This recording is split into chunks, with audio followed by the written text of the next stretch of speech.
I've been working on my vocabulary in Spanish. I'm Joseph. This is Input English.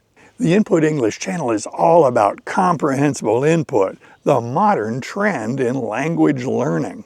Anyone watching these videos on the Input English channel who can understand what I am saying should be able to use these videos to improve their level in English. There are now more than 360 videos available, amounting to more than 90 hours of input.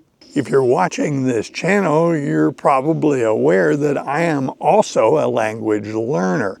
I have been acquiring Spanish over the past 2.5 years using comprehensible input, using the same methods that I present here on the Input English channel.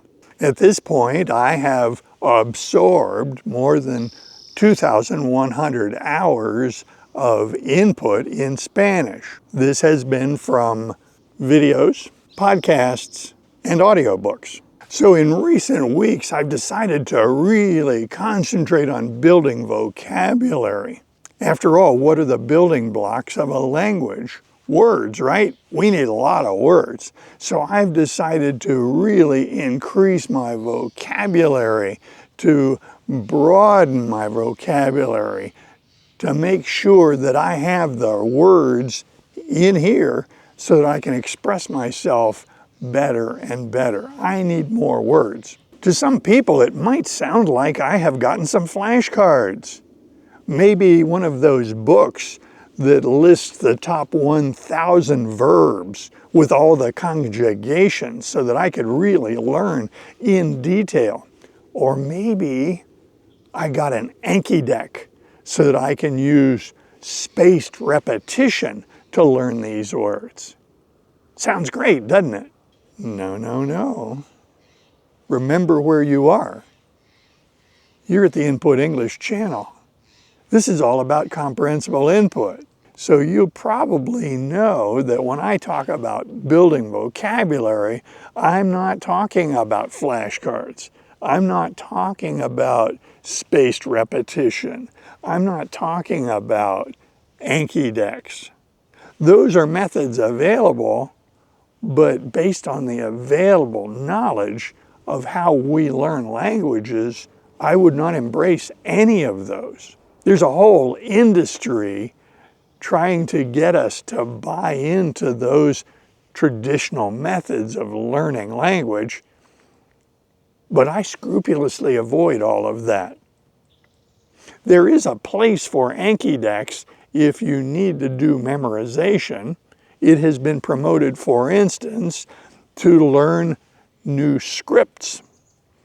If I needed to learn kanji, I would probably use one of those traditional methods, probably an online spaced repetition system, to learn the new script. But to learn the language, to learn the sounds of the language, and to build vocabulary, to learn grammar, I have no use for traditional methods. They actually derail comprehensible input. They work against it. If I've told you that I am building vocabulary, but I'm not using flashcards or word lists, I'm not doing spaced repetition, what am I doing? I'm reading. I'm reading books. When you read books, you have lots of choices. You can get books on an electronic e-book to read on a tablet. That's super convenient. You can just take it with you. You can use that approach on your cell phone. You can have a paperback. They're very inexpensive. They're readily available, and they're pretty lightweight. I can make no excuses for not reading based on the weight of a paperback. Audiobooks provide a secondary benefit that you might want to consider. Audiobooks give you the pronunciation. It gives you the sound of the language. So as you look at your situation learning English, you're probably well aware of what you need. Take an inventory. What do you really need? Do you like your pronunciation of English? Does it sound very clear and easy to understand? Or perhaps you wish that your pronunciation was better. So if you conclude that you want better pronunciation, a majority of your input should be listening input. If you're satisfied with your pronunciation, then it really doesn't matter whether you listen to a book with audiobook or if you read the book by reading the characters on a printed page, except for one detail. With an audiobook, you can leverage your time. You can read an audiobook by listening to it when you're driving a vehicle. I don't advocate that audiobooks be played in the background while you're doing a task that requires great concentration. If I sat down to pay bills or write a letter or edit a video, I'm not going to play content in the background because our subconscious mind intercepts that input, classifies it as noise, and doesn't present it to our conscious mind. We don't benefit from playing something in the background if our mind is occupied doing something else. This is not the case if we're driving a car, riding on public transit, mowing the lawn, or doing dishes.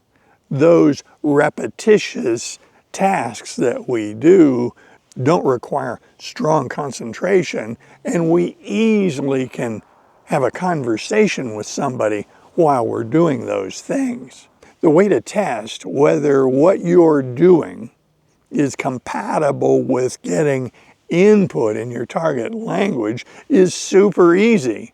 Just ask yourself, could you talk to a friend of yours while you're doing that task? If you're driving your car, can you talk to a friend sitting next to you in the car? The answer is yes. So that is a situation where input would work. If you were doing the dishes, could you talk to someone? Of course. Again, input would work fine in that setting. Now, mowing the lawn is a gray area because usually when you mow the lawn, there's a lot of noise. For most of us, mowing the lawn, it would be impractical to talk to someone because of the incredible noise created by lawn mowing. When I mow the grass up here in the mountains, I do it for fire control, and that task does generate a lot of noise. So I wear ear protection. But inside the earmuffs, inside that ear protection, I can have my earbuds. They're connected by Bluetooth to my device, and I almost always am listening to input while I'm cutting the grass in the side yard. I told you that I'm working on vocabulary. I explained that I am reading. I'm reading printed text and I am listening to audiobooks. I'm leveraging my time, but I'm also enjoying reading written text in printed material.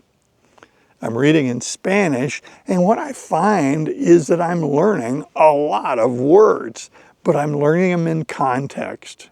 I don't stop to look the words up. The only words I look up would be words that are so essential that if I don't know the word, I don't know what's happening.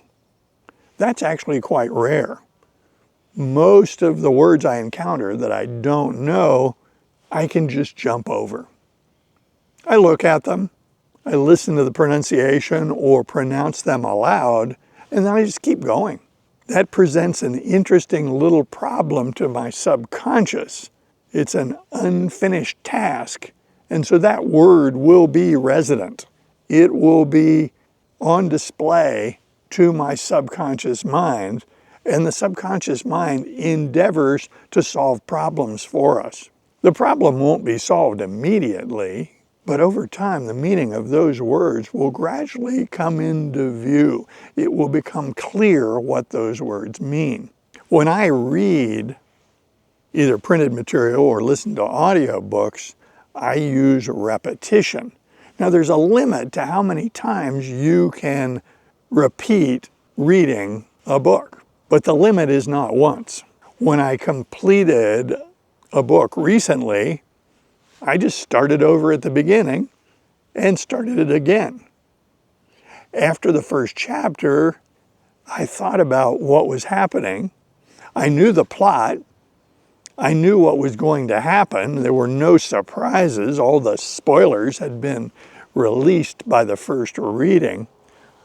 But what I noticed is that I understood what was happening in much finer detail.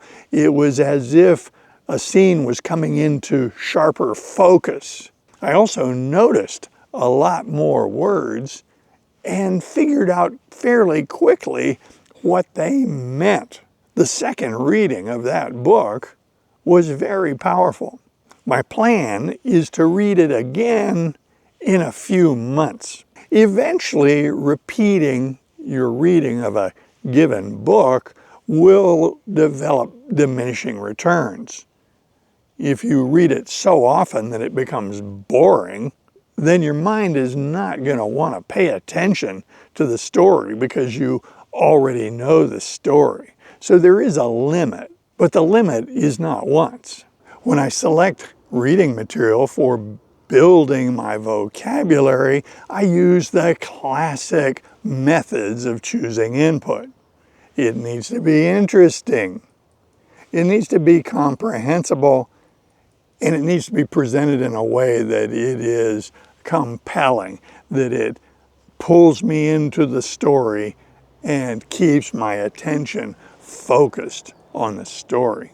Experts in comprehensible input consistently advise us that if we would like to build vocabulary, the best way to do that is reading. So I'm taking that advice and I'm building my vocabulary by reading. I invite comments below, and if you like videos like this, be sure to click on this one next. See you soon.